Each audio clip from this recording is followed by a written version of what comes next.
నేను బీహార్లో మైకా గనుల వ్యాపారం చేయబోతున్నానని చెప్పగా స్వామివారు ఖండితంగా బీహారు వెళ్ళవద్దు, సొంతంగా ఏదైనా చేసుకో అని అన్నారు.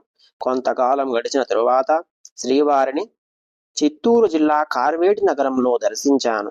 ఎల్ఎల్బి పట్టా ఉంది కాబట్టి న్యాయవాద వృత్తిలో ప్రవేశిద్దామని అనుకుంటున్నానని శ్రీవారితో చెప్పాను. ఎల్ఎల్బి ఎప్పుడో పాస్ అయ్యావు కదా అని అంటూ, పిల్లలు ఎంతమంది నీకు అని అడిగారు.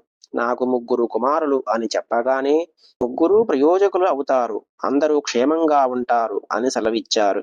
గత 3 దశాబ్దాల నా జీవితంలో నేను ఎదుర్కొన్న ఒడిదుడుకులను జ్ఞాపకం తెచ్చుకున్నప్పుడు స్వామివారు నా పట్ల కనబరిచిన వాత్సల్యాన్ని, వారి అనుగ్రహాన్ని స్మరించి ముగ్ధుణ్ణి అవుతుంటాను.